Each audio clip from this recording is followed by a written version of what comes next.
What's going on? It's your boy Rich. Real Talk with Rich is back. One more again. Hope everybody's doing all right, man. We are here tonight to do a show, and I'm going to shut that down. Thank you very much. But yo, what's good? What's going on, everybody? Hope you guys had a wonderful weekend. It is Sunday night, September the 1st. New month. New football season. College football started this weekend officially, and Paul is probably somewhere hungover from watching the Miami Hurricanes truck some unknown team. But yeah, so but next week NFL football officially starts, so I'm here for that. What's going on, Pericles? Bateman, what's happening? Good to see y'all here. So yeah, man. So it's enjoying this on my birthday. Happy birthday, my brother. Happy birthday. I have a birthday in a couple of weeks. My birthday is on the 14th. So I will be on vacation. I may or may not do a show that Sunday, but we'll see. What's going on, Robin Moreau Jr.? What's happening? So yeah, man. I hope you guys again had a wonderful weekend. It's Sunday night. Time to get the week started or whatever. And I know tomorrow is a holiday. But your boy, he is a glutton for punishment. And so I volunteered for some overtime at my job. I'll be working from 6 to 2:30 tomorrow. I'm going to get my holiday pay, and I'm going to get paid time and a half for working on tomorrow. So holiday pay plus time and a half pay. Yeah, I had to chase that. That's some stuff you just can't say no to. I could have said no to it, but since I'm going on vacation in another couple of weeks, I said, well, you know what? Let me go ahead and get these few coins while they're available, and that way I won't be sitting here staring at the TV till it's staring at me, and those kind of things. So again, it is what it is. Smooth approach was good. Glad you're here. Anyway, please like, share, and subscribe. Tell a friend, tell a hater. We here. My man says, good evening, sir. Cool t-shirt. Yeah, this is my man, Black Lightning. We in the building. So yeah. And Paul is here. Go Canes. Now, here's the funny thing about Paul. Paul is really Paul has split personality. There's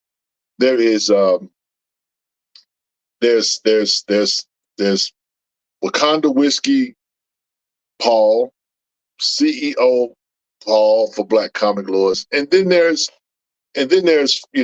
football season Paul. Football season Paul is very, very, not engaging. He's wrapped up in the playing of the Miami Hurricanes. You really have to call him and talk to him directly. You can send a text, you can send a smoke signal, but if it's football season, if ain't nobody died, you're probably not gonna hear from Paul. Paul's a hardcore Miami Hurricanes fan, and when the season is on, he's off. So that's kind of how it goes. But I'm happy that football season is here. There is nothing like Smash Mouth football, and I'm here for it. My trusty Texans play the Indianapolis Colts week 1. And so I'm looking forward to that. Matter of fact, I've been kind of on the struggle bus because I'm really thinking about getting the Sunday ticket this season. It ain't cheap, but I am thinking about getting it. And if I get it, then some comics ain't gonna get bought. It is what it is. But I am thinking about it. So football is big here where I am in Texas, and so we gonna do what it does, and we gonna make it happen. With that said, what up, Kevin Pitts? He said, "What's up, brother Rich? What's up, everybody? Glad you're here. Glad you guys are here. Like I say, tell a friend, tell a hater, we here, man. We live. And if you're feeling generous, send us a super chat. It goes to support the channel and the brand Black Comic Lords. This is a platform. This is not ours. It's yours. And so if we're going to steward this thing, we need to have resources to be able to make things work and go, whether that's talking about our YouTube channel or whether we're talking about our website. These things cost money, and we look to you guys to support us so we can continue to do the work that is necessary. And we're going to talk a little bit about that later on, about the work and the culture itself and what it means to be a Black comic head versus the fandom. But we'll get into those shenanigans a little bit later on. What's going on, Moan? Good to see you. Glad you're here. So with that said, we're going to get into our first segment on tonight. That is a segment called Low Hanging Fruit. That's a segment of the show where we just talk about the news. And our first article tonight is a comic book movie article. Agatha All Alone. There is a Disney Plus show, and we're going to talk about that. Marvel Studios has shared 2 new teaser promos for Agatha All Alone to social media, in addition to taking us back to Westview for a little trip down with WandaVision memory lane. They give us a creepy first glimpse of the villainous Salem's 7. These ship-safety baddies were the children of Nicholas Scratch, making them Agatha's grandchildren. They were magically powered humans who had the ability to transform animal, hybrid/demonic creatures. We're not sure if the Disney Plus series will include or introduce the exact same group of characters, but in the comics, the team consisted of Vertigo, Bruticus, Gazelle, Hydron, Reptilla, Thorn, and Vacuum. The cast has not been confirmed, but members of Salem 7 are rumored to be played by, let me get this right, Ukwa Opawasa Sali. Sorry if I butchered that. Bethany Curry, Athena Paramble, Marina Mazeppa, Britta Grant, Chow Novuma, and Alicia Vela Bailey. These are going to be members of the Salem 7. Will the Salem 7 ultimately be revealed to be doing the bidding of Mephisto? Let me stop and say something about that. Now, here's the thing, guys. Everybody and their mama has been waiting on, when is Mephisto, Marvel's, I guess, answer to Satan? When is he gonna pop up? Or do y'all really want Satan in y'all lives like that? Do y'all really? Do we need the devil to pop up? I'm just saying. But anyway, the new series focuses on Catherine Hahn's character, Agatha Harkness, from the acclaimed Marvel Studios series WandaVision, as she sets off a dangerous, mysterious adventure filled with trials and tribulations. Showrunner Jack Schaefer, who was the creative force behind WandaVision, directs the pilot episode. In Agatha All Alone, the infamous Agatha Harkness finds herself down and out of power after a suspicious goth teen helps break her free from a distorted spell. Her interest is piqued when he begs her to take him on the legendary Witch's Road, a magical gauntlet of trials that, if survived, rewards a witch with what they're missing. Together, Agatha and this mysterious team pull together a desperate coven and set down the road.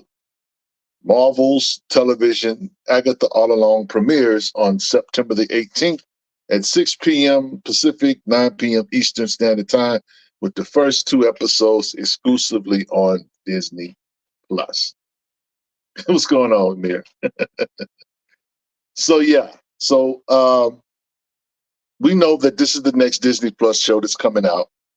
And I wanted to highlight this on tonight because if you're looking at that picture on the screen, you can see there in the middle, there is a sister there. That sister's name is Vertigo. Her first appearance, along with the Salem 7, is Fantastic Four 186. And she's had appearances in New Warriors, the Fantastic Four, and the Vision and Scarlet Witch limited 12-issue series.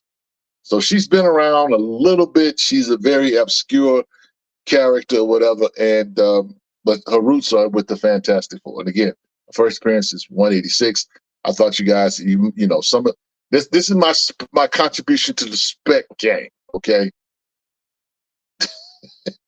he said, "Go get your Fantastic Four 168." No, it's 186. It's 186, Paul. 186. So that's the first appearance, and that's her first appearance, and the whole team Salem 7. So that's my contribution to the spec. Y'all go get them books. They should be in dollar bins. But yo, we'll see. So anyway, King Sigma, what's happening? What you got? Let's see. Spider-Man and Black Panther need to team up and give him the work again. You listening, Marvel? Oh wow, y'all already talking about y'all really. The Mephisto thing is interesting. I'll say that. I'm not gonna go down that rabbit hole right now. Now, Bird Forever says Mephisto will be in the Ironheart series. Why? I don't know. King Sigma says, yes, we need more Mephisto. Let's not forget when T'Challa gave him the business. Yeah, we know. Yeah, shout out to Christopher Priest. He did that run with Mephisto, and then he brought the. Yeah, so we'll see. We'll see what happens with that. All of y'all looking for Mephisto. I don't know why, but okay.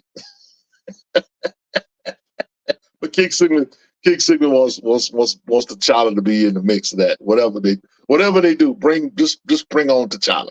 Recast T'Challa. That's what we do. So yo, next article is a Fandom Wire article. Speaking of Marvel, we all know that the Blade shenanigans and the situation with Blade has been terrible, terrible, terrible. Well, finally, the chief at Marvel has finally come clean to say, but fans are just fed up with Kevin Feige and this whole situation with the Blade reboot. It says here that Blade really derailed his career. Kevin Feige's failure with Blade is equally guilty as fans had to wait for 2.5 years or 2 years to see Oscar winner Mahershala Ali in theaters with Jurassic World Rebirth. Now, we reported earlier this year that he was going to be in Jurassic World Rebirth, and that was just basically one of those things where, like, hey, Mahershala Ali was like, you know what, I got to get my coins. Y'all figure this out. I got to go do something. So he attached himself to a franchise that has been proven.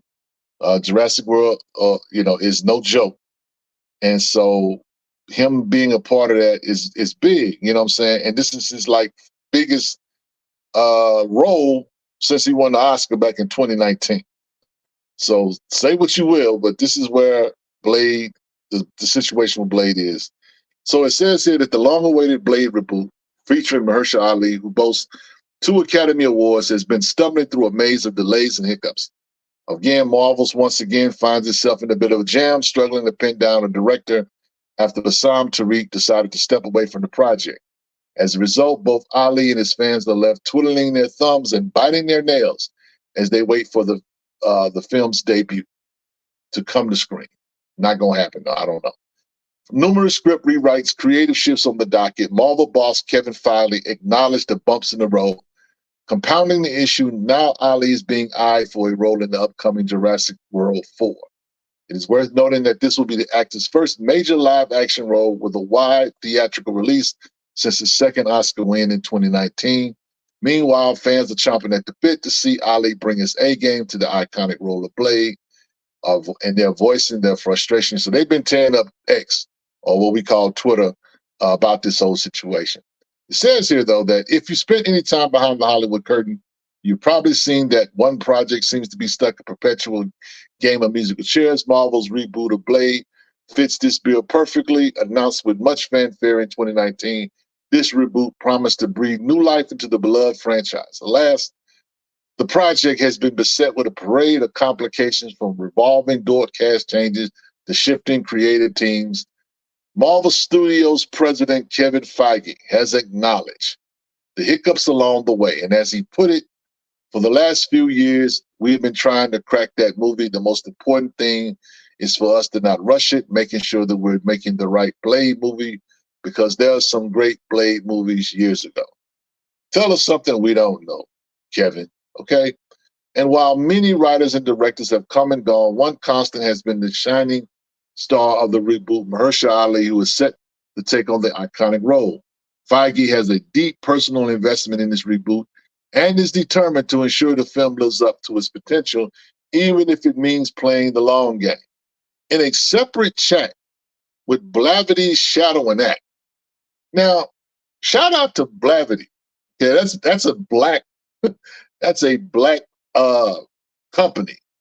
Shadow and Act. They do black stuff. So Feige, we a black organization. Holler at your boy. We would like to interview at Black Comic Lords. We got questions. But this is what he tells Blavity's Shadow and Act. We are committed to the movie, and we're so committed to it that we're not going to make it until it's right. It has been frustrating for us and for some fans that it's taken a while, but now we have a writer working on it now. This is literally like the third or fourth writer on this movie. As Hollywood loves to remind us, good things come to those who wait, and with Feige at the helm, it seems that this film is on a slow but steady path to redemption. But isn't this the delay derailing Ali's career? I'm gonna say that it is not. Simply be put, the guy's won 2 Oscars. Okay, he's trying to get into the Marvel bag. He's trying to get his Marvel bag, and because anything he gets outside the Marvel bag is not going to probably be as much. But he is a part of Jurassic Park Jurassic World, so he's going to get a good bag from that. But that Marvel check hit different. Now, my man Rico says actually the 5th writer. So, yeah. Point is, we can't. I don't. They want to do this movie, and they want it. And I'm guessing they want to do it right. I don't know. I'm still kind of scratching my head with all of this. But Kevin Feige is finally, he went to the black church. So how politicians, when they want your vote, what I'm saying, they'll go to the black. Well, they used to go to the black church, but they would go to the black church to solicit your vote. So for him to do something with Blavity, Shadow and Act, that's pretty big of Kevin Feige. So or maybe they were a part of a chat and they happen to be answering questions. We need to be in those rooms too, Kevin. Y'all holler at your boy. We got media credentials. So anyway, suffice to say that Mahershala Ali is getting to his money, and so with him being a part of this franchise, Jurassic World, it literally keeps his career afloat in the sense that people will still know that he's an actor and he's still doing his thing. This guy's done some amazing art.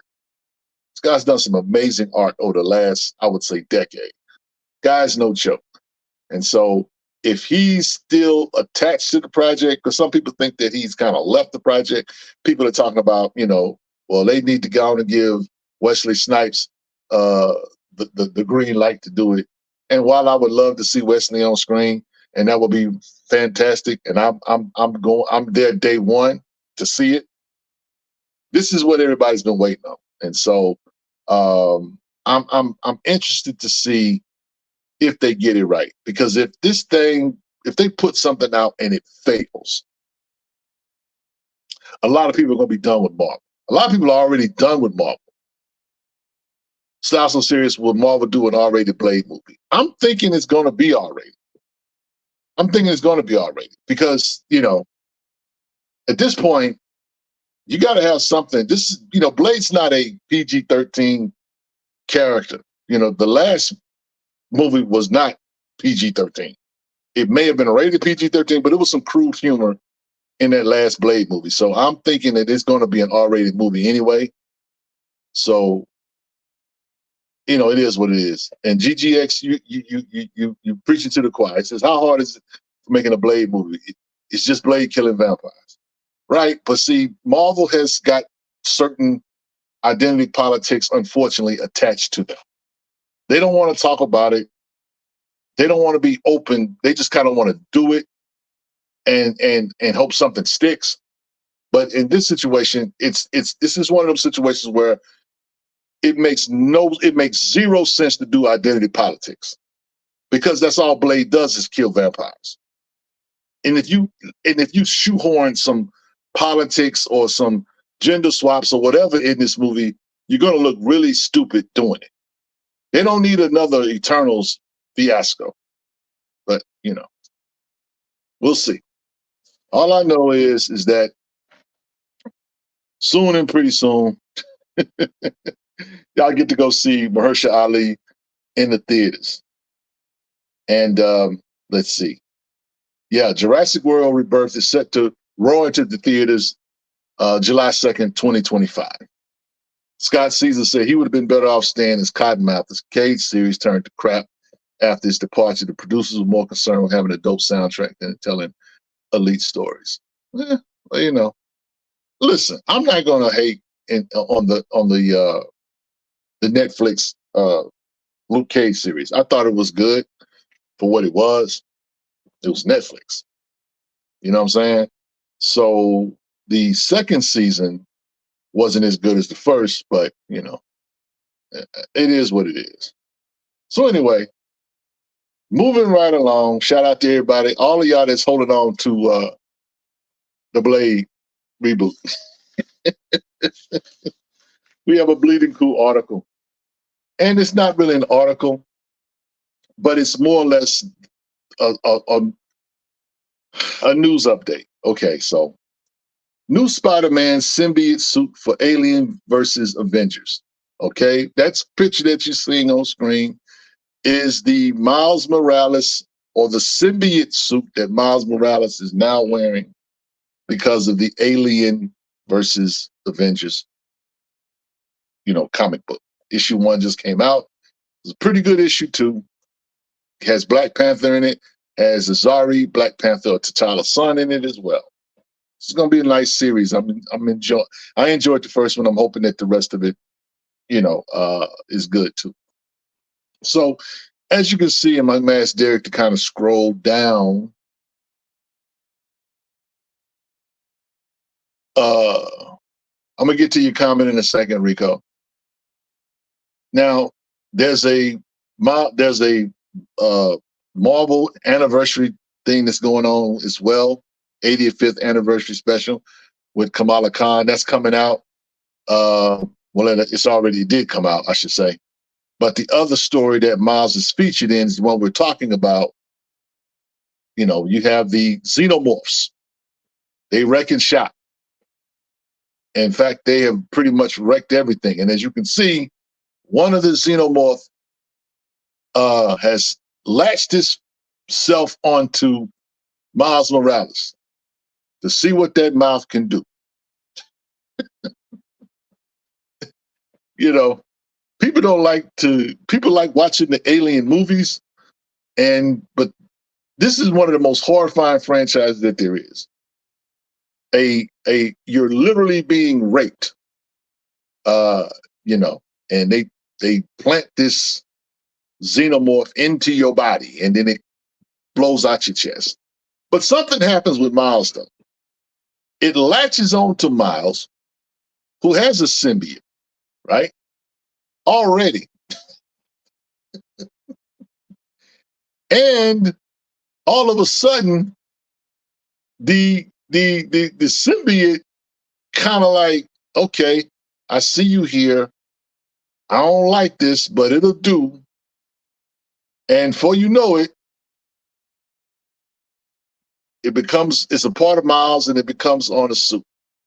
So let's think about this for a second. Okay. Miles is in danger of being overpowered, y'all. Miles is a vampire. Miles has a symbiote. Miles has a sword. Miles can disappear. Miles can do a lot of stuff, y'all. And now he's got an alien symbiote, literally a xenomorph symbiote as well. My question is, do you think that they are trying to overpower Miles on the low? And if they are overpowering Miles on the low, we all know what happens to characters that become op. They begin to disappear because it's like, okay, we can't do nothing with a character this big or whatever. He's got no flaws. Yes, he can. Yes, but can Miles write a dope Blade movie? No, I don't think he can do that. He probably about it. That's about the only thing he can't do. H&H. So shout out to my Miles Morales fans. I had a conversation with my man Amir, and we talked briefly about what's going on with Miles. Shout out to Cody Ziegler, who is making Miles a very interesting character to read. And Salim Ahmad did a okay job on Miles Morales. I felt like he didn't do enough, in my humble opinion. But I've enjoyed Cody Ziegler's writing of Miles. But they are doing, like my man Pericles said, they're doing too much with Miles. Spider powers, bioelectricity, vampire, now symbiote. Yeah. And Kobe says, don't forget about the Wakandan suit. Yes. Blade gave him a vampire fighting suit too. He's got a lot going on. Man. So, I don't know, y'all. Can we see Miles past the 10th grade? Well, I mean, they'll grow him up at some point. Only one thing left for Miles to do is run for alderman in Brooklyn. Yo, listen, Miles, listen, Miles Morales fans, you guys ought to be entertained, but you also ought to be concerned. You ought to be concerned. Now, my man Paul says they need to finally give Miles his own name and identity separate from Spider-Man. I don't know if that's going to ever happen, but we'll see. I mean, you know what I'm saying? There's a lot going on with him. And, he's been around a little while, and he's a very, very popular character. But this situation with the powers is starting to be a bit too much, I would say. Now, my man, I like Rico's comment. Rico says Marvel has to overconcept him because the comic books are only true profit center concerning Miles. Sony rakes in the majority of the profits from TV, film, and gaming. That's very, very true. Very, very true. And again, it's like, what do you do though? Because it's not like you guys, and it's not like I don't like seeing these kind of things happen with Miles, but it's kind of like, when is enough, or when is it too much, if I can say it like that? Because he's not going to be the same character. He's literally changing or morphing into something else. And so it's like, maybe they will give him his own identity after all this is said and done, but I don't know. I don't know. All I know is that, he ain't going nowhere. Man's got more books than Black Panther. I want y'all to think about that for a second. Black Panther came out in 1966, and Miles Morales has more books than Black Panther. H&S said, can he fly yet? You got to give him some time. He don't really need to fly. He can swing. Mawan says he's turning into a Nazi. That would be, now, a Nazi story with Miles Morales would be very good. They could definitely play into that and bring in Black Panther, and they can even have it in Wakanda, you know what I'm saying, and bring back the storyline that Hudlin started in the other book, the Friendly Neighborhood Spider-Man book, where Peter Parker visits the temple of a Nazi in Wakanda. They could play with some stuff like that. But we'll see. They just had him with they had the Miles Morales annual, where he's in Puerto Rico, and there's a couple of backstories in it. And one of the backstories is a story with Storm. So he's doing different things with different characters. He's one of Marvel's most popular characters, and it's great. But all of the stuff that they're doing with him, I don't know whether to salute it or to be wary of it, because I'm like, they make him overpowered. Not to say that you'll ever see him on the shelf, because I think too many young people like him. He's probably the only draw for young people other than Kamala Khan and maybe Moon Girl. But other than that, what young people are really into? And I know some people will bring it up, is he going to grow? Are they going to grow him up? I think they will at some point, but I'm enjoying teenage Miles. I really, really am. So Kobe says, I don't like Miles being from Puerto Rico. Why? What's wrong with Puerto Rico? What's wrong with Puerto Rico? What Puerto Rico do to you? Now, Frustrated says, if you do that, then becomes the Spider God, he will have to battle Madam Web, Ezekiel. Then he will have to fight Peter Parker and all over the Spider-Verse, Spider-Man. Yeah. Maybe.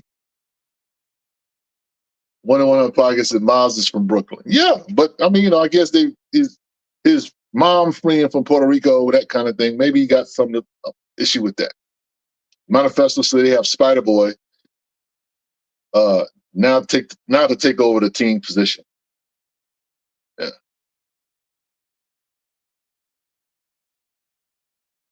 Paul says the Anansi story is upcoming. Yeah, we'll see, no doubt. We'll see, no doubt. So, yep. That's what's going on with that, y'all. With that said, I'm going to ask my producer, Derek, to take us to commercial break. When we come back, we're going to go down the rabbit hole, and we're going to talk about a question. We're going to actually try to answer a question, why our fandom is supposed to be different. And we'll talk about that when we get back. So my man is going to play a commercial or two. Get you something to drink, stretch your legs, whatever. Hold on, we got a little bit more time before we shut it down for the night. But we're going to get into some deep conversation about fanboys and us. So we'll be right back.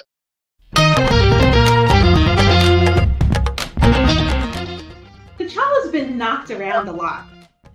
A lot. And I wanted the story to feel like T'Challa is him, like he's that dude. And you want to give the swag back. Yes. I wanted him to, get some, I don't want to say arrogance, but to me, T'Challa doesn't need to be humbled. And say that part louder again. For the people in the back. I don't think that T'Challa needs to be humbled. There are things that he needed to learn, and I think multiple writers have done a great job in T'Challa learning and growing. But I don't think he needed a humbling. And I wanted, even though I know that he was he had fallen prey to Blade and he was serving someone else, I wanted to emphasize that Wakandans may have a broken government, but they aren't a broken people. And T'Challa is that dude. T'Challa is, king or not, he is that dude. Heart, soul, mind, all of it. And so I kind of wanted the last of the first to show this man is important and should be treated as if he is important. Message.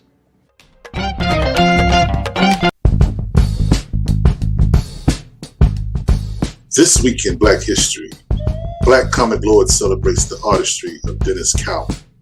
Dennis Cowan is a comic book artist with a flair for naturalism. If I didn't know any better, I thought the brother lived and breathed in brick-walled alleys, inhaling the pollution of the city streets and exhaling the pictures of agony and anguish. You see, it's hard to describe Mr. Cowan's art, so I'm forced to use a ghetto analogy. Dennis Cowan's art is like fish and grits. It's not first on the menu, but you're glad you spotted it. Visually, it tastes good and your eyes will be filled. Yes, filled, I say, filled with detail. They say the devil is in the details, but Dennis be like, hold my beer, because the brother crafts scenes and faces where it makes you wonder, did he miss anything? Each panel is filled with action, and though pictures cannot physically move, Dennis Cowan shows and proves that they actually can. From Batman to The Question to the Black Panther and others, Dennis Cowan's art speaks like Terminator X speaks with his hands. That makes him a bad man and worthy to be celebrated. Salute the living legend that is Dennis Cowan, a Black history legend. If you like this video, please like, share, and subscribe to our YouTube channel. And until next time, peace.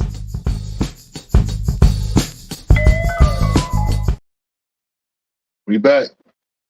Shout out to Dennis Cowan, man, and the art book that's getting ready to go on Kickstarter, or I'm not sure what they're putting it on. I don't know if they put it on Kickstarter, Indiegogo. There it is. Graphic Samurai. Yeah, that's getting ready to be available.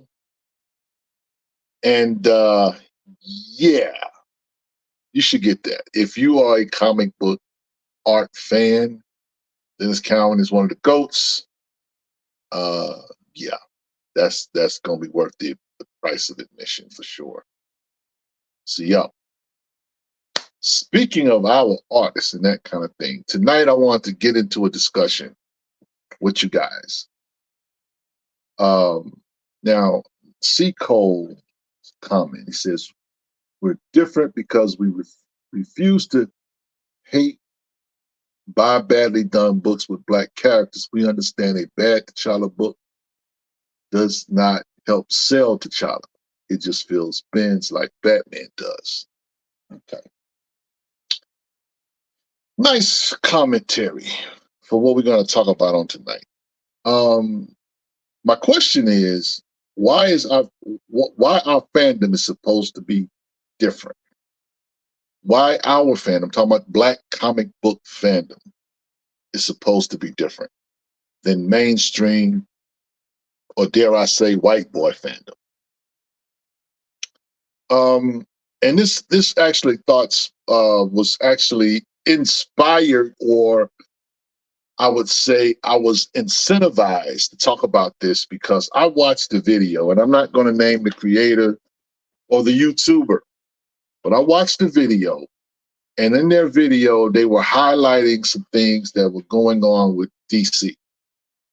And one of the things that DC has done is, if you go to a bookstore like Barnes & Noble, and I happened to be in Barnes & Noble this past weekend, and on one of the end caps where they sell their graphic novels, there was a end cap that had Marvel and DC books, but they were like in small book form, almost like a manga type style of book, the sizing of the book. But what they were offering was like 12 issues of a comic book. The Batman Hush, Batman Court of Owls was another book that they offered. Was a few others. They had some Doctor Strange. Marvel had some Doctor Strange books, and one of the books that was highlighted, and I'm telling you guys this because you might want to go pick this up as a gift or as something that you want to read yourself. Far Sector, issues 1 through 12 is featured. These books are $9.99. Okay, $9.99, and it's 12 issues. You get the full 12 issue run of Far Sector in a little book for $9.99. If you haven't collected any Far Sector, that's by N.K. Jemisin or by Jamal Campbell. I'm bringing this up because the commentator made some not flattering statement toward Far Sector. He talked about these other books and how he felt like some other books should have been included, but his commentary in essence was, why are you putting out Far Sector? Nobody cares about Far Sector. That's a lie, because I do. and people that look like me do. And so I asked the question, why is our fandom supposed to be different? And I thought about it. I said, you know what? Shoot, we don't even eat the same food. If we do eat the same food, we season it differently. So it's naturally, it's supposed to be different. Can I be mad at a fanboy for liking what they like and not liking what I like? When culturally we could be we're miles apart. Some things we're in the same space, but a lot of stuff we're miles apart. And if you know some of these guys or whatever, some of the ones that quote unquote look like us, that rock with them, they almost become apologists. They almost become apologists for them. It's literally the white man's ice cube is colder than mine. And we've seen that foolishness, right? And so it just, I have perspective in regards to, like, you know what? You're right. You're not supposed to care about far sector. You're speaking to your fans or your followers, and you're telling them that no one cares about far. That shows you how pasty your fan base is. Because if you got black heads that follow you and pay attention to you and really rock with you like that, you wouldn't say nothing that stupid. You know what I'm saying? Because his word was, they need to do another Green Lantern book. Well, and I guess John Stewart would have been fine, but we all know what he really was saying. So I'm just asking the question, when you look at your fandom and how we collect, you know what I'm saying, and how they don't care about our stuff. They just don't. And we can't get them to care about our stuff. And I know some people think the reason why some of our books are not successful is because of white people or white fans' indifference. That's just not true. We have to do our part. Even if that's the case, even if they are indifferent, even if they don't like what we like or whatever, that does not excuse us from doing our part. When we have a perspective of looking for a face like mine, right? But like the elder William Foster III says, we have to consider that reality, that they don't like what we like. And we don't. We don't. Like I said, we don't eat the same food. I don't want no raisins in my potato salad. I like seasoning in my food, which is different. And it's okay. It's okay to be different. But I'm not going to, feel like we're less than because they don't care about what we like. So again, I love Rico say I say no one cares about Dazzler all the time. Yeah, so it's about our books, it's about our stories, it's about these creators. And so I'm saying all this to say that when we go into these spaces, right? We go into these comic book shops. You can have a conversation with someone about certain things. And some of the shops that I go to, I'm people ask me about Philadelphia, they ask me about milestone stuff. They ask me about black characters because they know that's what I collect. I collect other stuff as well, but they know that I'm a black guy who likes collecting, black centered or black themed stuff. That's me. My LCS guy will put certain things in my box just because he thinks that, Rich may like this. And it's cool. And so again, it's about our comfortability in who we are.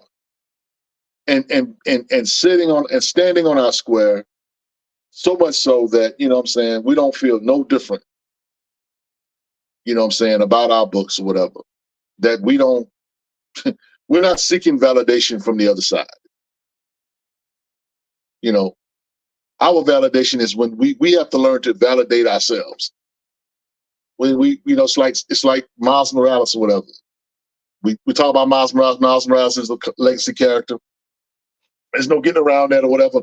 But now Miles is not less than because he's a legacy character. He's not. He's an authentic character. He's been around for over a decade, and for a lot of children, he is Spider-Man.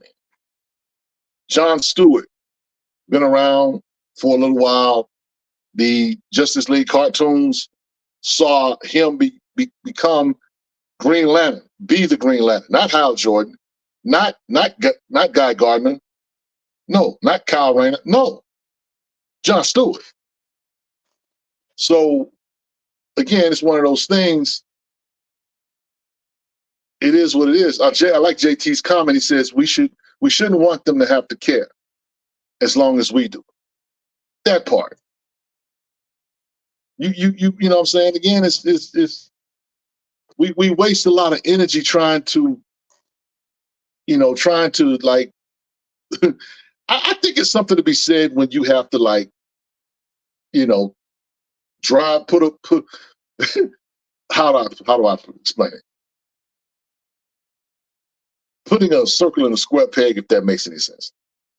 You literally have to do that when it comes to in life, when it comes to culture and that kind of thing. But we don't do that.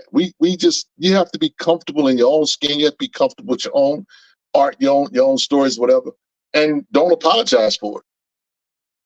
And look, we say it all the time. It's a bigger game out here. It's bigger than Marvel and DC. It's bigger than Marvel and DC. C. Cole says, those fanboys are the guys who do not go beyond the comic story. Guess who read the top big two books in my school district? Supergirl and T'Challa. Least interested in X-Men and Batman. Yeah. It is what it is.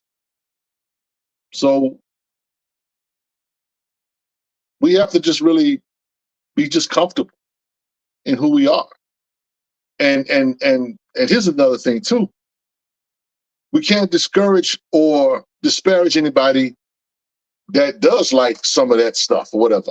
Batman's my favorite character. That is no secret for anybody that knows me or whatever. But I don't sit around and talk about Batman all the time like that. Not because I don't want to or not because I can't, because I most certainly can. But it's one of those things where everybody and their mama care about Batman. Batman, whether you watch the television shows or the cartoons or whatever, Batman doesn't need me to talk about it. It just doesn't. You know what I'm saying? But these characters that don't get shine, somebody put up, matter of fact, shout out to Roosevelt Pitt. Roosevelt Pitts put up a post in our space, excuse me, and we're going to be interviewing him, by the way, this upcoming Wednesday night. The Roosevelt Pitt, the creator of Purge. We'll be talking to him on Wednesday night. But he put up a post, and the post he put up was about Orpheus. And we did a Rich Recommends on Orpheus. And, his thought was, what do you guys know about this character, that kind of thing. And, Orpheus was dope, but they killed him in War Games. And it's like, and this was an original Black character that they could have done with. There was no need to do Batwing. There was no need to do, Jace Fox Batman's Future State Batman. They literally had a character, an original Black character who could have been a part of the Bat family. But they didn't. They killed him. So what do? You know what I'm saying? So since we only have a 5-issue limited series about Orpheus, we make a point to talk about Orpheus because Orpheus could have been so much more. And they don't care nothing about Orpheus. They may have read the book and be like, oh, Orpheus, who's that guy? And it's our job to inform them about who their quote unquote character or the characters that feature in their book. This whole thing about when Christopher Priest did the one shot, The Heel, Batman The Heel. And we just finished, the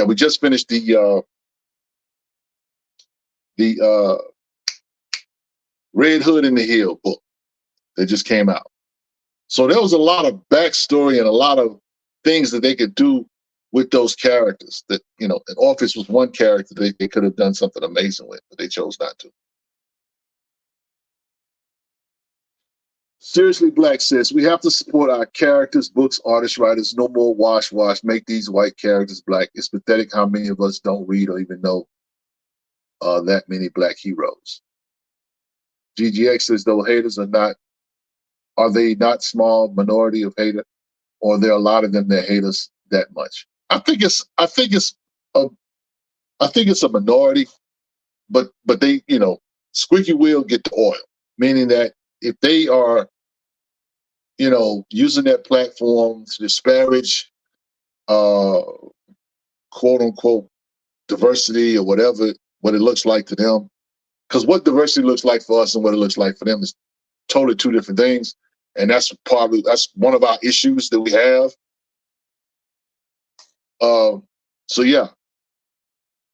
Now Frustrated says, that's seriously Black. That's easy to do, but those that are bad, we need to also have the same energy, letting them know what they do, what they need to improve on.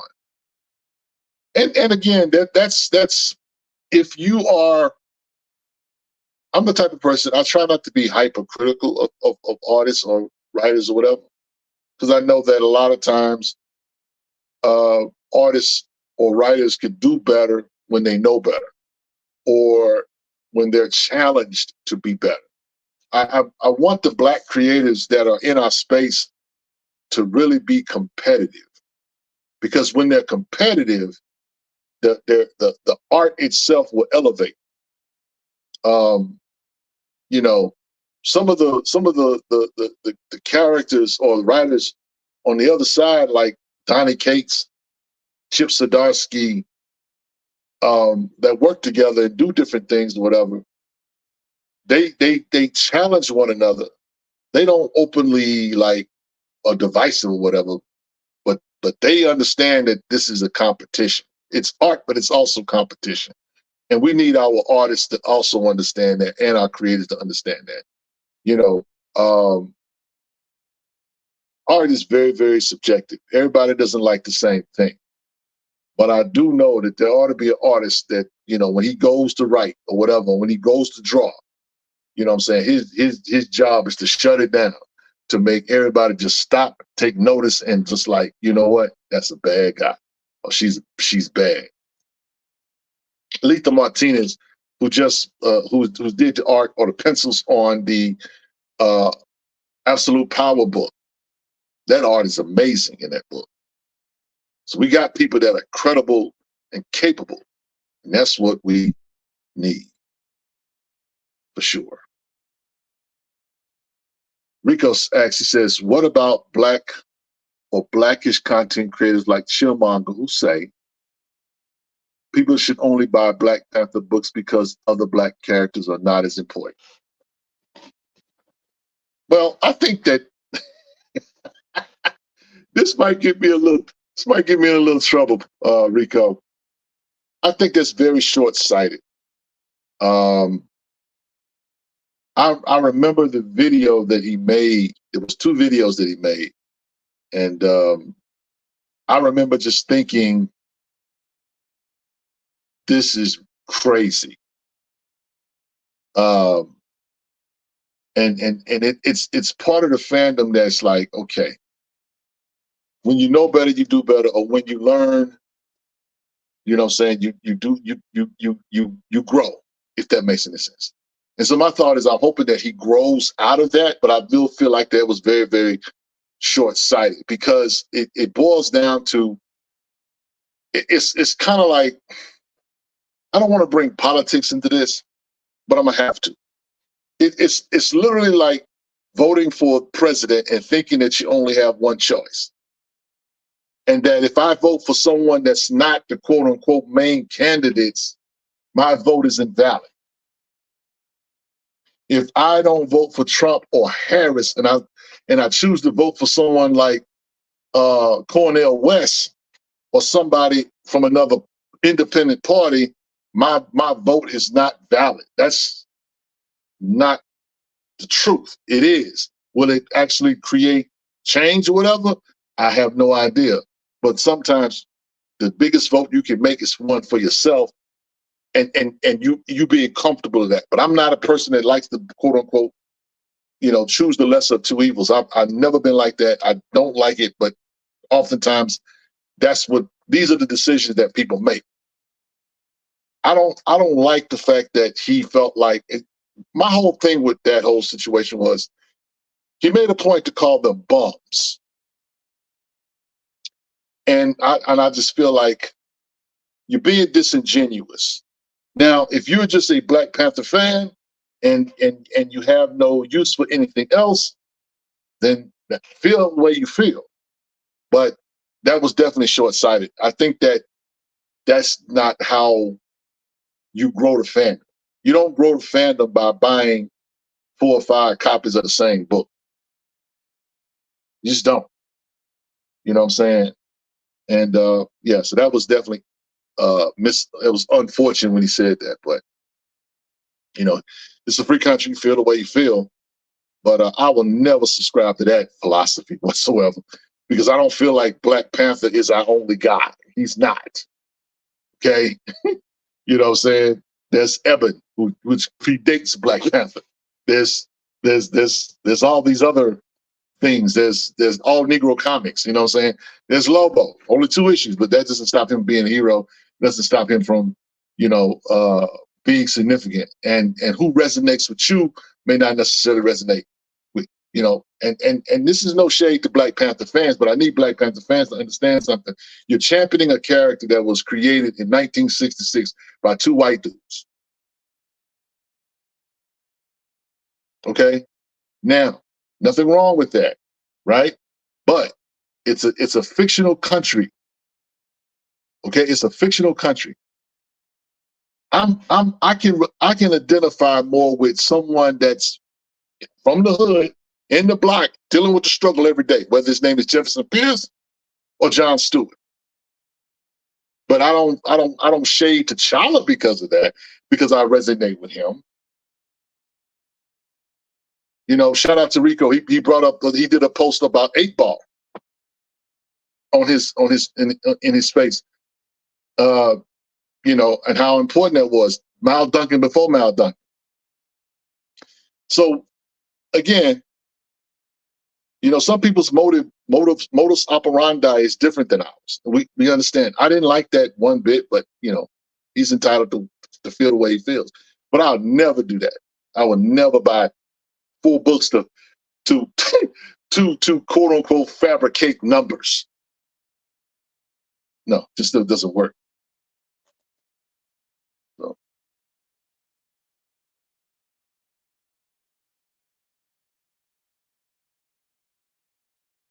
So let's see. Y'all going kind of hard in the chat. I'm gonna catch it up. Let's see. Anarchy Hampson says, just to be another voice on Miles, I don't mind this suit. It isn't canon, it isn't separate future that he got his suit. And you know what? And that's the thing too. Anybody, you may not know me, Hamster, or whatever, right? I hate the multiverse stuff. I hate the multiverse stuff because it can get confusing. What's canon, what's not canon. I get it. There's, you want to just tell a story. All of this is serialized storytelling, right? And I do know that continuity matters. I'm not going to poo-poo that.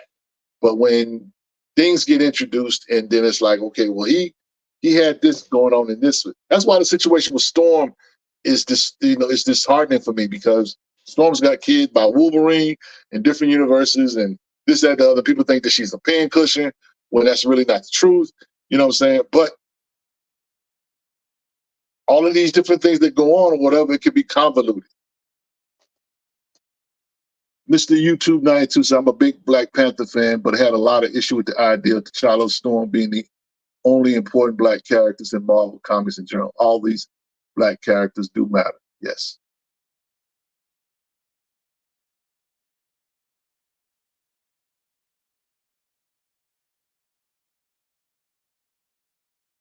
Manifesto said, what happened to the young black Batman? Like last year, I think he was in NY instead of Gotham. Yes, that's Jace Fox, the I Am Batman. They have not done anything with Jace Fox since that time.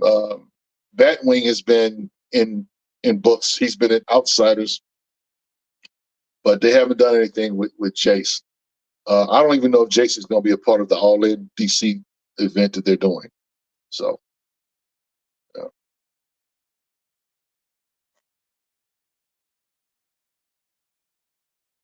1-100 podcast says, and that's why black comic laws are necessary, because when these companies here that we like other black terrorists on top of Black Panther, they listen sometimes, such as Black Light. Yes, absolutely. Kofi says, and in other news, Philadelphia University expanded with Johnny Gatman and 20 Degrees Past Rigor, both 3-issue miniseries. Rodney Barnes is doing good work. Yes, absolutely. We got to connect with Mr. Barnes pretty soon, so we know he got a lot of stuff going on, but we're gonna try to hit him up maybe for another interview. So y'all let him know if y'all know. Just take Mr. Barnes. Black Comic Lords wants to talk again. Yeah. Anarchy Hampson says, I think Batman fell off when they gave him drama with whom his mother was. That's when it kind of lost me.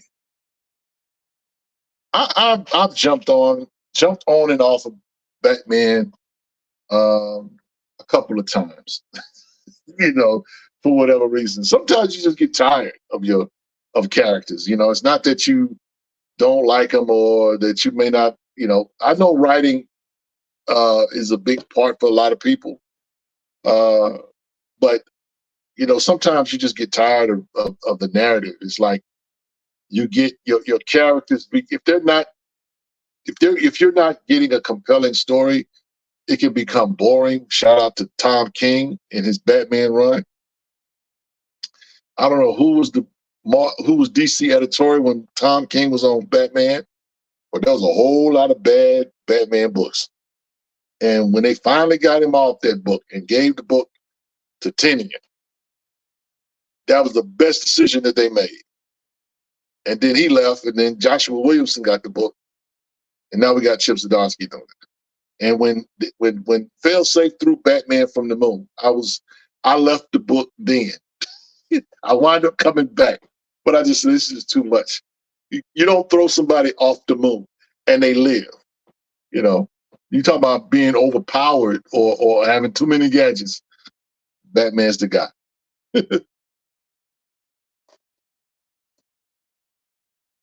Frustrated says, hold on. Seacoast says, remember, folks, not everyone is allowed to pitch. Thorne's X-Force was one of 10 pitches he made for Marvel. They were not here to do Marvel pitch. Frustrated says, we have to talk about Philadelphia and how it's feeling like a cameo book right now. I need them to get back to the story. I enjoyed issue 35. I thought it was cool for what it was. The small story part where Seesaw got a chance to spend some time with his family. I thought that was cool. But Blackula being in the book, I'm not mad at it. You can't be mad at Mama Walday popping in and that ended with some more cameos. So now we're gonna get some more characters from the Blackula side of things. I'm here for it, bro. I'm here for it. So.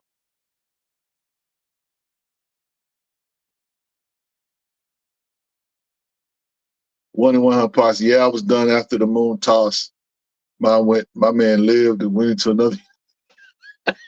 Yeah, I was like, no, this is just too much. I called my LCS guy, man, take me off Batman.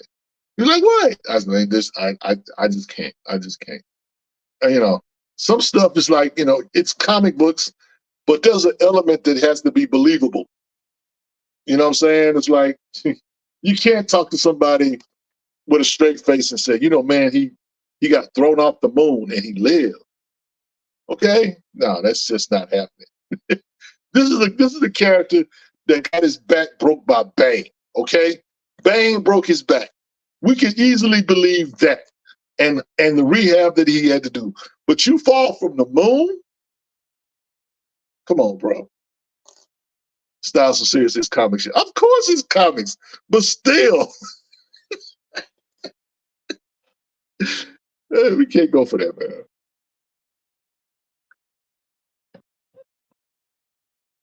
What do you think of the Power Fantasy comic? The Power Fantasy comic. Give me an example of that, bro.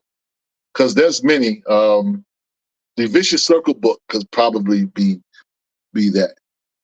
JT says prep time. You know what? Y'all gonna stop. It's always prep time for Batman. if Batman got some time to think about it, I'm just like, yeah.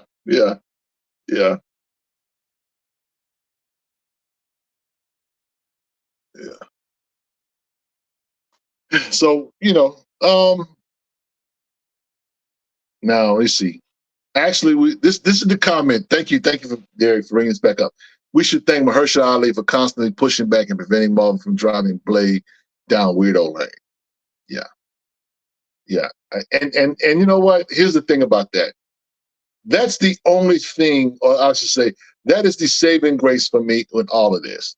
That he is not going to allow them to do something stupid or silly. Yeah. Now he said, no, he's talking about Power Fantasy, but I have not read that, so I can't really comment on that. Frustrated said I was done with Batman doing the Joker war and him not knowing that there were 3 different Jokers. Well, people got kind of like, they got kind of duped in that series, frustrated. And you adding Sarsbridge, Batman fell from there. He did, bro. That was just crazy. That was one of them. He took the bad space shuttle to him. No, he didn't do that. He didn't. Oh, yeah. But I am enjoying the Absolute Power series with Failsafe in it. Failsafe, that's a bad dude. That dude, that man. Yeah. A Batman with no conscience. I gotta keep Gotham safe at all costs. That kind of dude. Oh yeah. So don't even bring up that Selena Kyle art. Selena Kyle. Oh, the Batman versus Catwoman. You talking about that? Yeah, that had some crazy stuff in it too. I mean, it is what it is, y'all. I mean, that's the thing about serialized storytelling. You sometimes you don't know what you're gonna get. It is what it is. He says, "Oh, Paul is going to be mad, but John really is killing it on the Absolute Power Origins book." Yeah, I just, speaking of which, we done with the fanboy stuff. So, this book here, Absolute Power Origins book, issue number 2 came out. Sorry about the glare on that. Yeah, very good issue. Very, very good issue. Yeah. Y'all keep saying Amanda Waller ain't a villain. Yeah. Y'all gonna stop that foolishness. Stop. Just stop it. Just stop it. Amanda Waller is a gangster. And she might be a patriot, but she a gangster. The Task Force X stuff, they did a kind of a retcon of it. Good retcon though, I will say.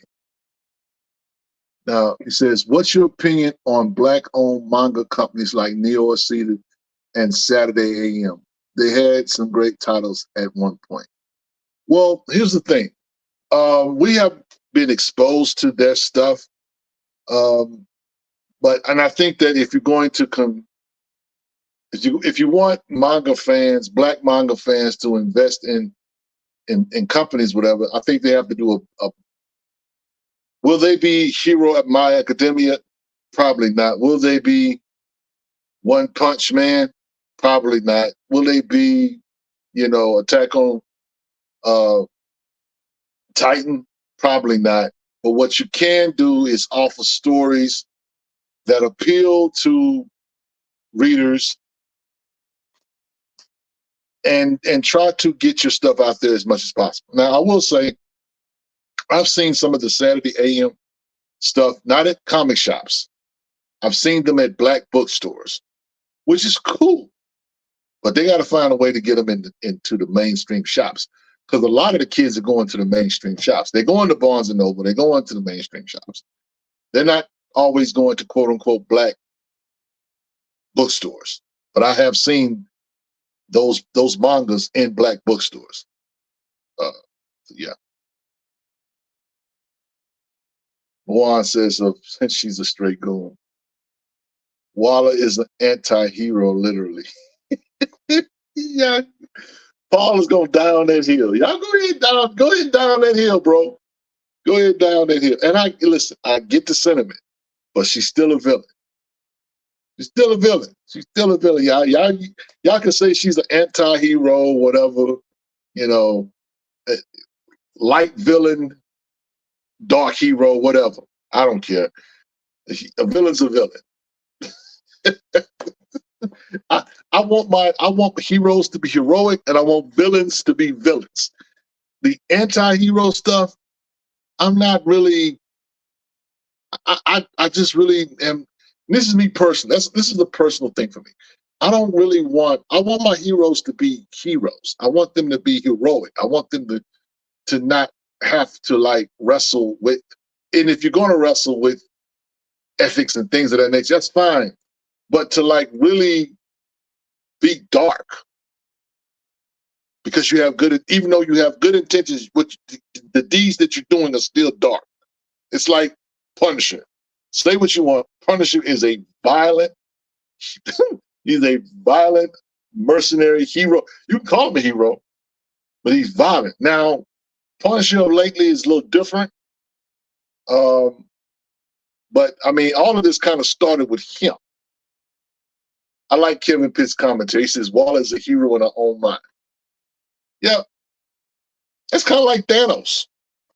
Thanos thought he was right. He's like, you know what? The world, the universe is overpopulated. I need to take half the universe out of here. I'm just saying. Paul says, it feels good to be a gangster, though.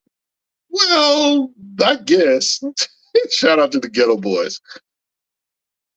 Mawan says she's the type that will shiv you down an elevator shaft to keep bro. If you read the last book, the whole thing with the idea she got for the little things that she put on the villain's necks, bro. But y'all say she not a villain though. Okay. King Steve said, new Punisher doesn't count. No, he doesn't. No, he doesn't. But the old Punisher, that dude, that Frank Castle from back in the man, please. I think that, and here's the thing about Frank Castle, and it's no shade to Frank Castle fans or Punisher fans. You have a bloodlust to watch, because I mean that dude. He's about that slinging that iron, and whoever gets caught in the process, he don't care. Most villains have justifications for their motivations. Absolutely, they do. Now, Blurred Forever says Monique could play Amanda Waller. No, I don't want Monique near Amanda Waller. I don't. Give me Viola Davis. Viola Davis is a good Amanda Waller. But Monique probably could play Amanda Waller. But I like Viola Davis playing Amanda Waller. Me personally, I like Viola Davis as Amanda Waller. Now, I didn't mind seeing Angela Bassett play Amanda Waller. So there's been some good Amanda Waller. Said, oh no, not Precious. It'll be a stop. Stop, bro. Someone needs to tell Punisher that bullets ain't got no name. No, he doesn't care, bro. I'm spraying, killing everything. Mr. DC Cat, what's going on, bro? So yeah, read that. There's a lot of cool stuff to read this week, man. Matter of fact, this is one of my favorite reads of the week. It was brief, but Anansi Boys issue number 3. This was pretty cool. I'm not sure where they're going with this. We're getting elements of who Anansi is, but we're not getting and I told Paul, I don't think that they're going in that direction where we're going to eventually get quote unquote a Nazi. We're seeing a Nazi's character play out in his sons or in his kids. So we're getting that, but where is this story going to actually go? I don't know. I don't know if they're going to do if this is an ongoing title or 6 issues or whatever. But it's a pretty good book. This issue here was pretty fantastic. Of the 3 that's come out, this is probably close to my favorite. So yeah, Frustrated say the story is dragging. Nazi the Spider. Well, this is about his kids. Yeah, this is about his kids. Yeah, this is a Dark Horse title. Issue number 3. Yep. So I read that, and of course, X-Force issue 2, which was interesting issue. It's been out. We said last week we weren't going to spoil it, so I'm not going to spoil it, but they were in Wakanda, of course, but they wound up running into somebody that wasn't T'Challa, but it was somebody from the Hyena clan, which is kind of cool because we don't really see the Hyena clan all that much in Black Panther of late. But this showed that my man Jeffrey Thorne's, he's digging into some stuff. So yeah, so it's ongoing, not a mini. Yeah. So how are you feeling that Hendricks book? Is it worth the purchase? Absolutely. Absolutely. It's a story. It's not a biography or whatever. It's literally a story of Jimi Hendrix going around the cosmos, playing his music, liberating people. That's kind of what in the short of it. The art's fantastic. The art is fantastic. So I think you will enjoy it. It's $30, absolutely, but it's a graphic novel. You know what I'm saying? Yeah, you should pick that up. My mom says, I picked up the Popeye too. Yeah, I could not find the Popeye cover that everybody's going ham over is a book called it's the Mike Tyson Punch Out, which was literally cover D. And so everybody didn't get that version of that cover at their shop. So man, shout out to all y'all that got that cover. I'm still kind of finding. I got some people, trying to get me one or whatever. But yeah,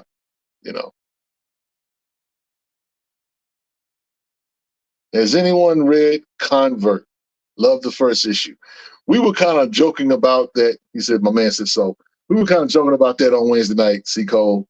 I don't know if that's a brother, but Paul tends to think that it is. But hey, we did see it. I did see it at the shop. He says, first they say he loved the first. I might go back if you think if it's worth the purchase. I might go back to the shop and get it. There was a couple of issues left on the shelf, so I may go home, may go back to the shop, pick it up. If I like it, I might add it to my pool. Mr. DC says, what would you say are the top African mythology characters like Zeus or Odin, since Black mythology is so unexplored? The Egyptian pantheon, you have the Egyptian pantheon.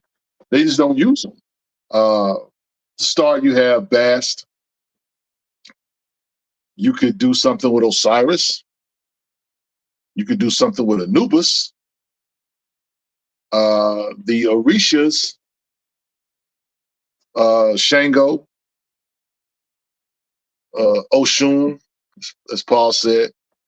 But as far as to me, Anansi is starting to play out, in my opinion, only because, he's kind of like here and there, and no one's really done a real deep dive or a real story, a real story. So somebody could really do that. But I would like to see them do more. You know, Shango had a couple of issues in the Firestorm book that were pretty good. All you gotta do is Google Shango and Firestorm. It's a couple of issues that he's featured in. That's a pretty good read, so you should check that out. But yeah.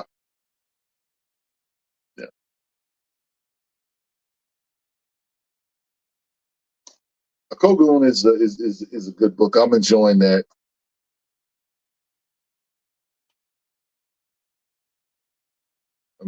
So yeah.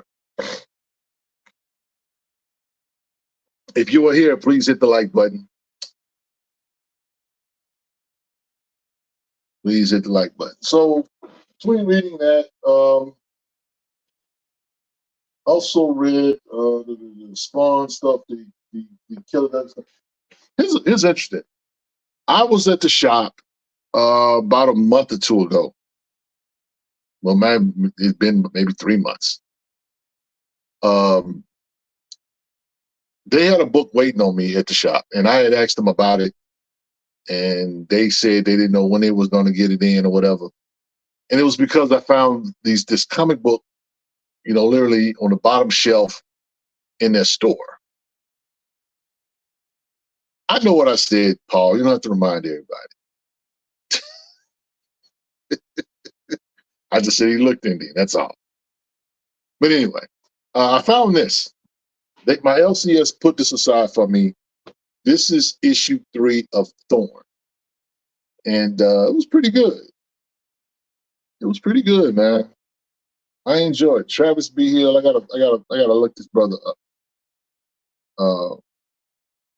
Shout out to Tony Cottrell and Advent Comics doing their thing or whatever. But they had this. Apparently they got it in, and they just held me a copy to the side. I hadn't been to this shop in a while. I went to the shop because it was Labor Day. Labor Day sales. If you're a comic head, you know about Labor Day sales. So if your shop is open tomorrow, they probably got some kind of sale, man. Go check them out. I did some dollar bin dive and got some pretty good stuff too.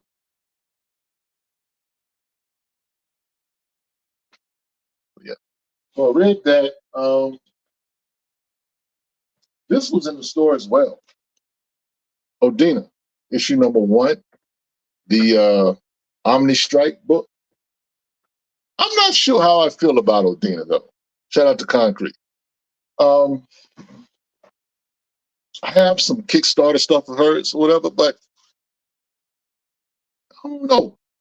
She's not really my favorite. Not saying that the book was bad. The book was good, but she's kind of very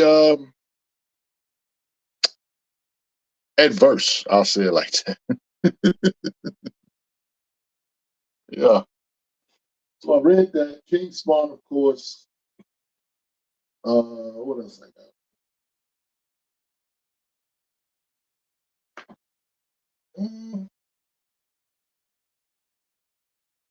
I don't want to get up. I got some stuff over here also that I read as well.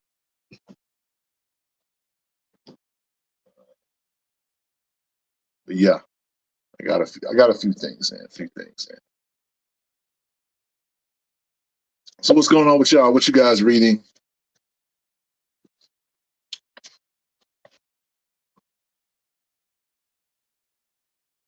Jim Henson's story, tell the story on a Nazi one issue. Yeah, the Tricksters. I have that book, and again, it's a character that they didn't really. A Nazi's been in books or whatever, but no one's really ever done a deep dive or a real go at him or whatever. Marvel's got a Nazi character, but they haven't done anything with. So, yeah. Juan says, I purchased the new Ninja Turtles one shot that is signed by Jason Aaron. Who read Patra New Mini Horror? Have not. Did anyone pick up the giant size, all, Ali versus Superman reprint. I did get a copy. Matter of fact, shout out to Rico. Shout out to Rico. Rico be always lurking in the background. And Herschel asked the question about whether or not to get the original 1978 book or get the reprint, right? My response to him was, well, if you didn't care about the book before, why would you try to get it now?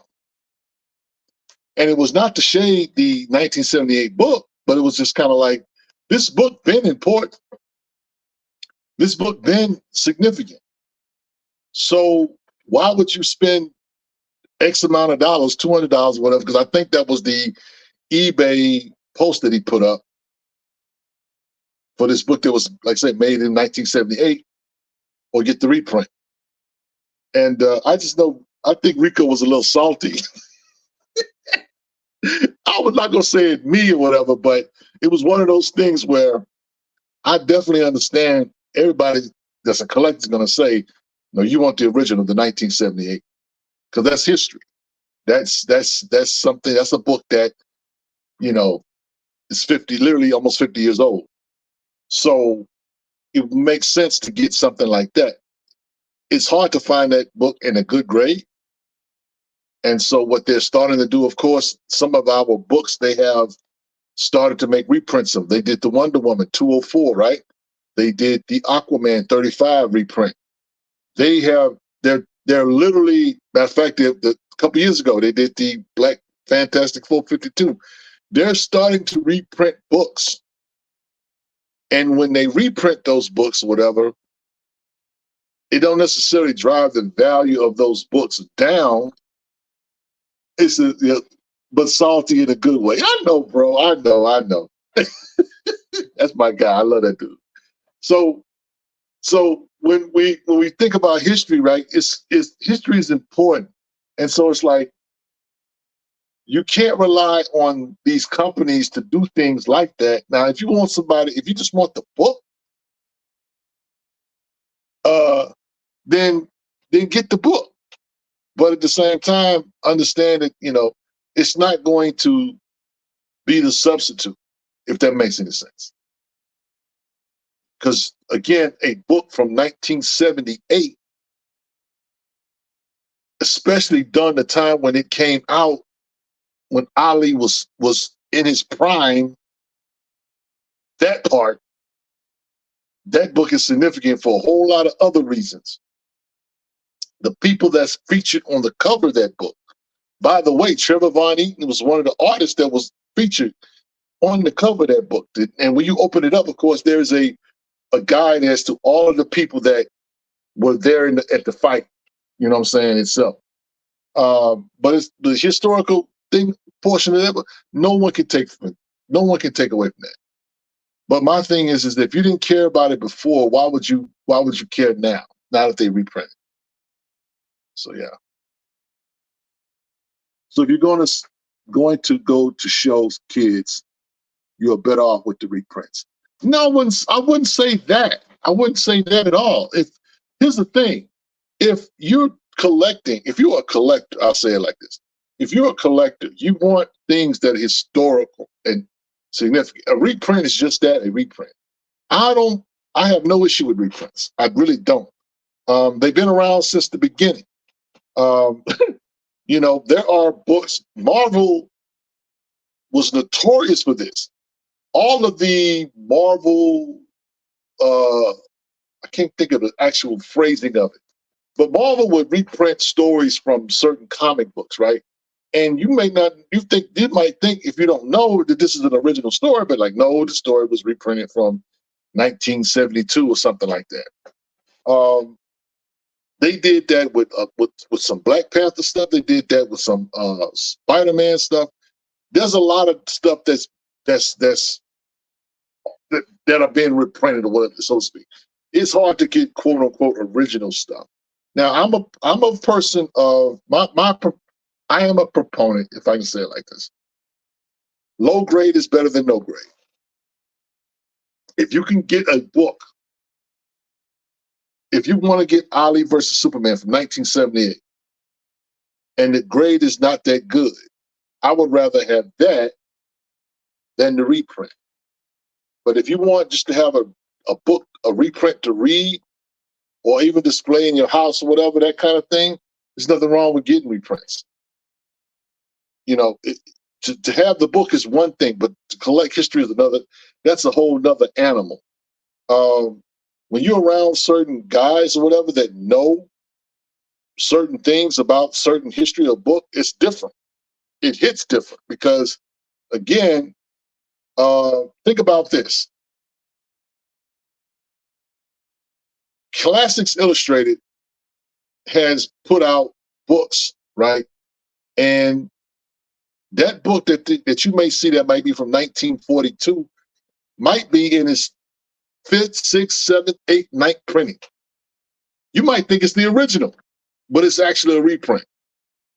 So it's one of those things where you have to do your research with all of this stuff. With all of this stuff, man.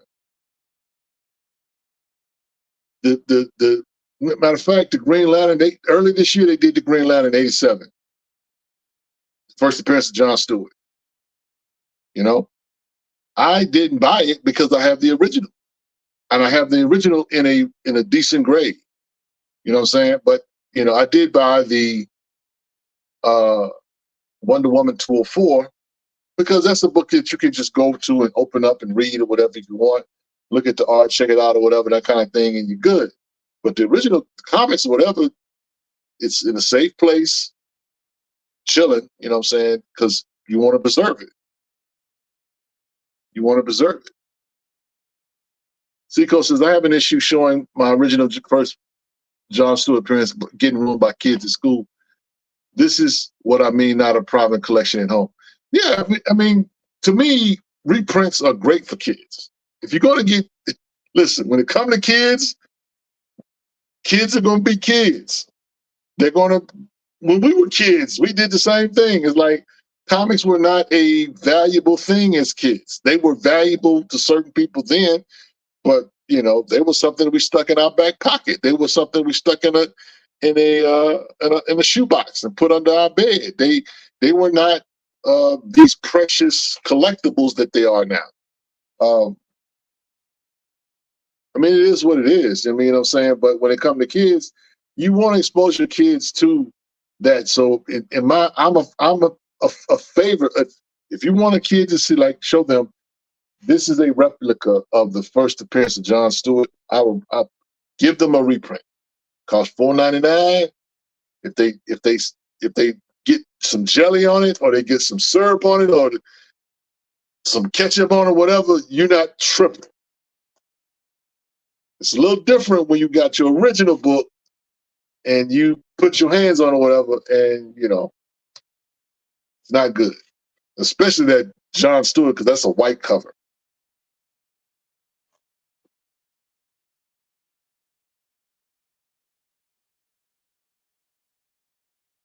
One 100 podcast said, I need a new crime noir book. New Burn was dope. I hope Zatotsky continues the story with the female character. Crime noir. I'm trying to think. Is there anything I'm reading right now?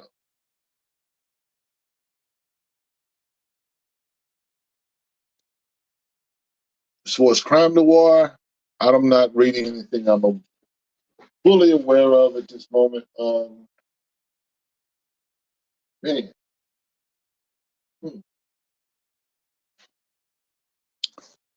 Trying to think. The only thing was not even crime noir. It's I don't know anything that Ultimate X-Men.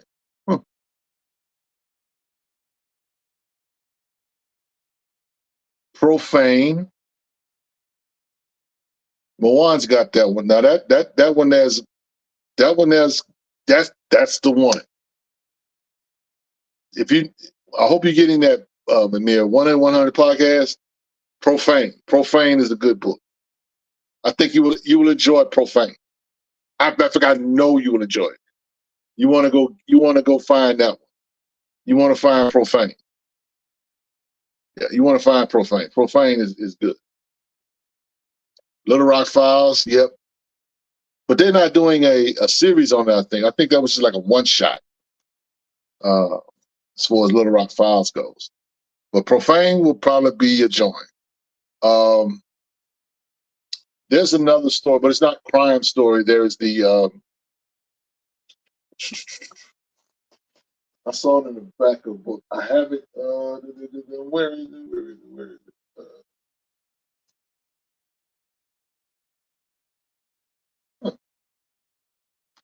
Nope. What did I do with it? I lost that thing. Oh, here we go. I just saw it.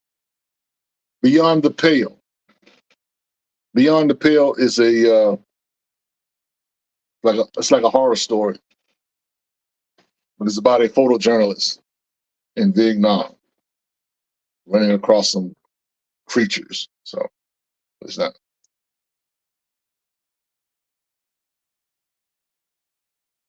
Yep.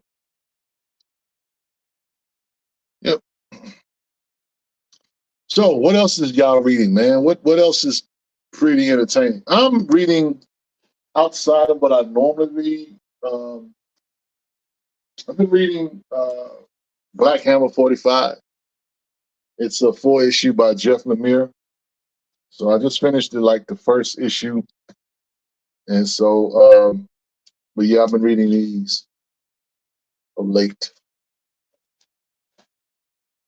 I picked up, I don't have it in front of me. I don't have it in front of me, so I can't really show it. Kobe says, I saw Beyond the Pill as well, but wasn't too sure on it. Yeah, Beyond the Pill is pretty good. I think you'll enjoy it, Kobe. I think you will enjoy it. And this is Try to Remember by Patrick Foreman.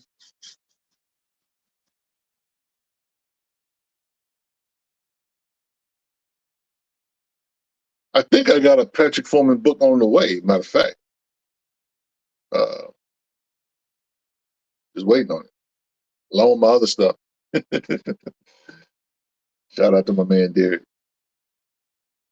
Seco says that is probably the closest, if not Mob Doctor, Mike, to my Shadow Doctor. Was it Shadow Doctor? That's the name of it. Yeah. Despite being a true story, yeah. Mm-hmm. Shadow Doctor, that was the name of it.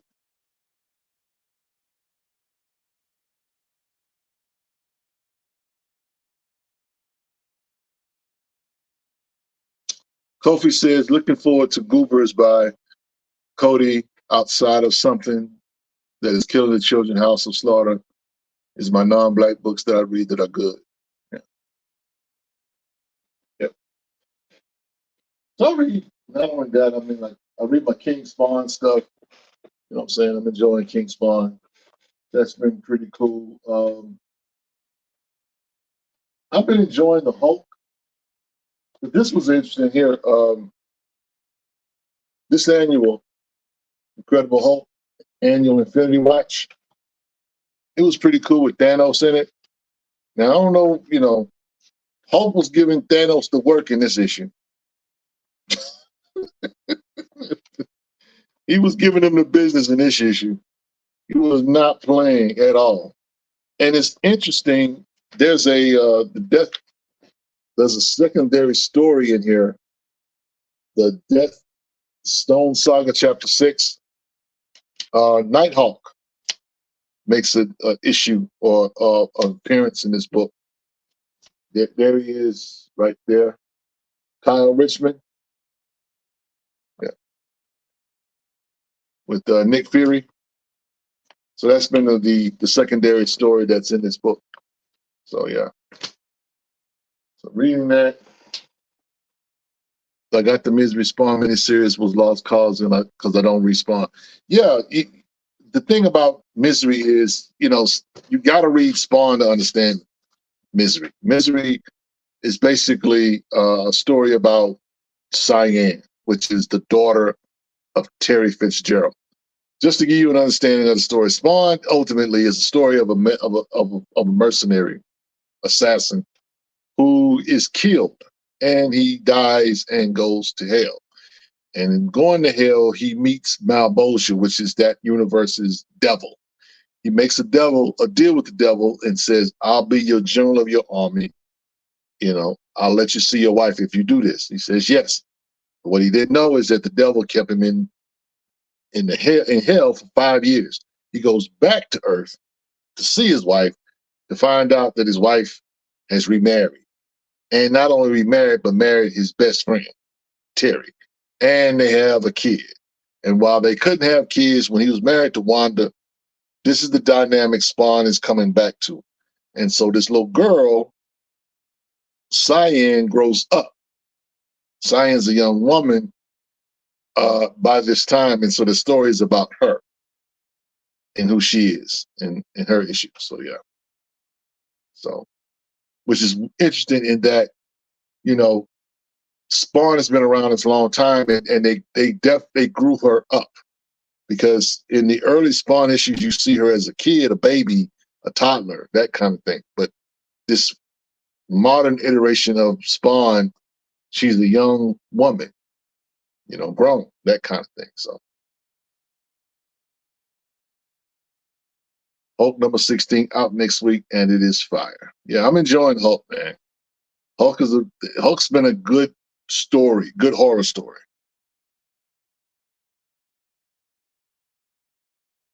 Demore says, "Give him hands like he should have given him in the movie." Yeah. Hulk in the comics don't play. Hulk in the comics don't play. Shout out to Mark Ruffalo, but that ain't this Hulk. Not this Hulk. This Hulk about the business. This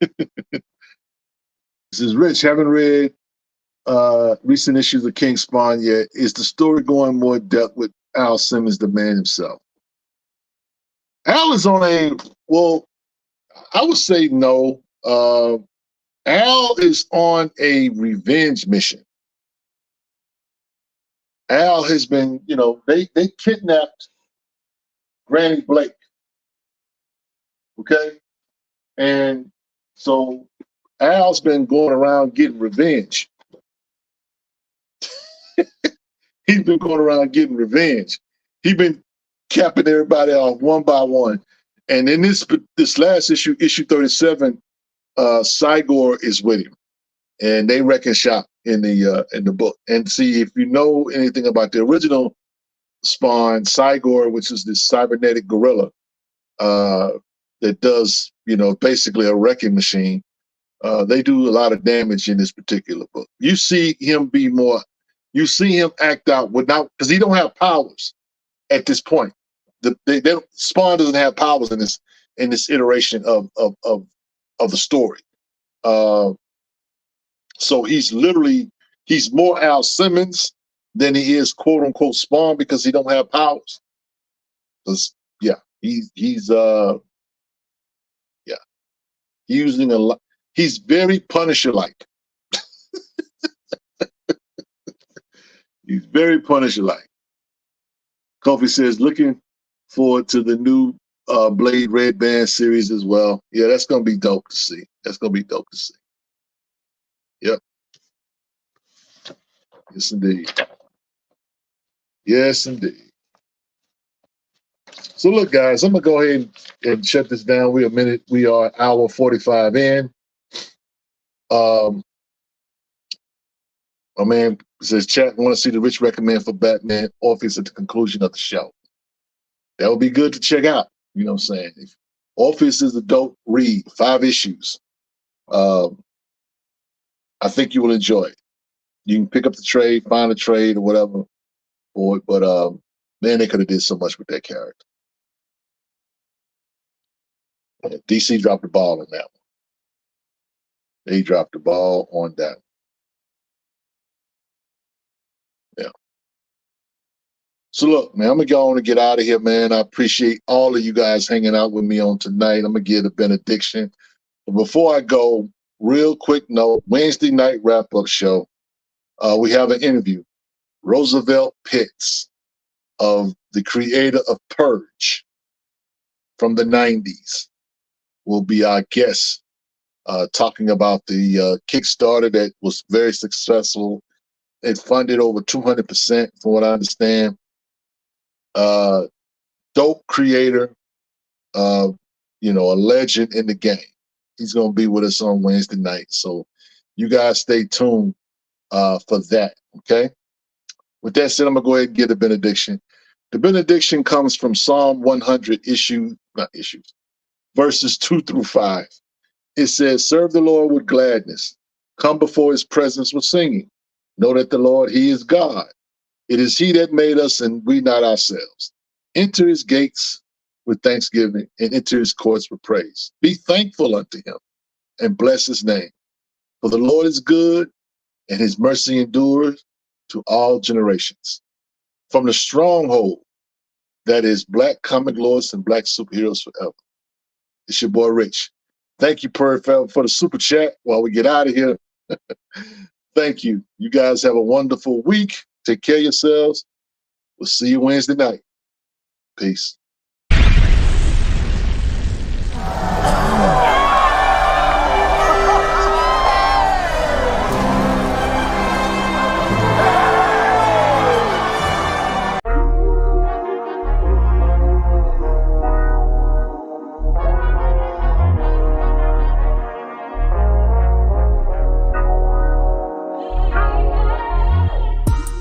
When Batman asks you, are you willing to die for your cause? You best believe it means you just might messing around with the Dark Knight.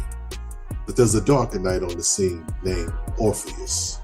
This Rich recommends is Batman Orpheus Rising. It is a 5-issue miniseries written by Alex Simmons and drawn by Dwayne Turner. Gavin King, aka Orpheus, meets Batman while investigating a series of cops dying by way of homicide. And get this, they think they are racially motivated. Ain't that a switch? Nevertheless, all these homicides are going down, and it seems as if these cops were no man's land veterans. Check that run out too. Either way, Orpheus goes to the Hill, the place that Batman rarely goes to confront a gang called the Deacons. In fact, you should go check out Batman the Hill for that revelation. Anyway, Batman being Batman, doesn't care for vigilantes in his city that he didn't or doesn't train. The nerve. But Orpheus is just trying to give black children a black superhero. How you love that? They work it out, of course, and save the day. Side note, Orpheus does die for his cause in another tale, Batman War Games. If you like this video, please like, share, and subscribe to our YouTube channel. Until next time, peace.